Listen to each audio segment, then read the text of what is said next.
if I could see how many whips you had right now, would you be embarrassed? It's okay, don't worry. I can help you out with it. I can help you out. Hi and welcome back to the channel. It's Main from Main Crochet, and today we're going to talk about why you can't finish your crochet projects.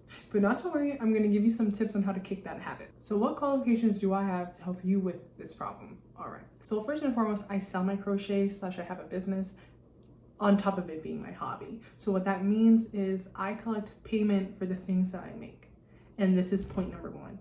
Receive money before you finish the project. What this does is it just creates a lot of barriers for you to give up on your project. When someone has already paid you, the desire and the need to finish it is a lot higher because 1, you probably don't want to tell the person, here, take your money back, I can't finish it, because that's an awkward conversation. And 2, someone already paid you, so there's a little bit more fire under you to get it done in the time frame that you agreed with the person who's buying it from you. I've noticed that adding this monetary element as a great reminder to getting things done on time or just not forfeiting your project and starting a new one. This does not mean you have to start your own crochet business or open up a website or start selling your projects continually. What I more mean is get someone you know very close to you to pay you, and I promise it will give you that similar feeling. Get them to pay you for something and I promise you'll complete it. And this is just to build a muscle of completing things.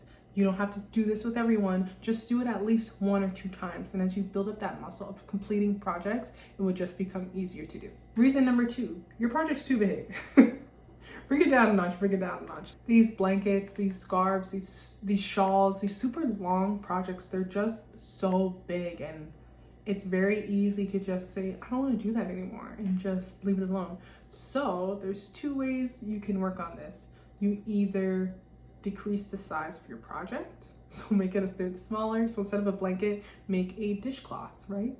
It's the same shape, it's the same idea, but it's just mini. Or you can up your yarn size. So if you're making amigurumi and you're using a wave 4 yarn, go ahead and get a chunky or bulky yarn and make the same thing, just a bigger yarn, because bigger yarn works up faster, making the completion time shorter, right? It's completely normal to not want to finish a project that's taking what feels like centuries. So shrink the project size or increase the yarn size. To jump off of that, your project might not be fun enough or difficult enough. Your project might be boring.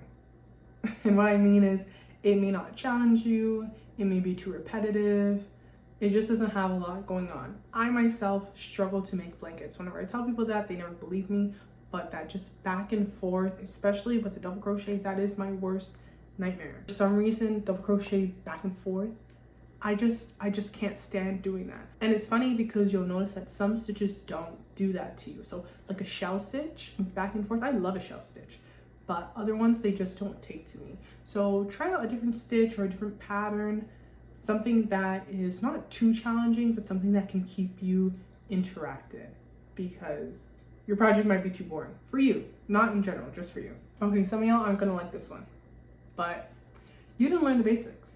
You don't know how to single crochet, you don't know how to slip stitch, you don't know how to count your chains. Let's just be honest, right? So basically, if you're following a pattern and you don't know how to read it, or you don't know what the stitches are, and it's just so confusing, it's so much more likely that you're just gonna stop and leave it alone because you don't know what to do. So I highly encourage, if you find yourself confused a lot or stopping a lot or not understanding what's going on, literally go learn the basics. I have a video teaching you how to do every single thing, how to yarn over, how to pull up a loop, how to chain, how to single crochet, short, concise videos. Go check them out. You need to learn these if you're struggling. Not everyone needs to do this. Some people can just jump in and learn the stitches while they're learning how to make the item. But if you're struggling and you can't remember how to do these things, definitely go learn the basics, practice them until they feel somewhat natural, and then I promise this will definitely help you to finish your projects. And this is the last point. I feel like all of us are guilty of this. It's almost impossible not to be. You have too much yarn. When you have too much yarn, you can always forfeit your project and pick up another one and just pick up another ball and start something new to just distract yourself or come back to this one later. Stop doing that.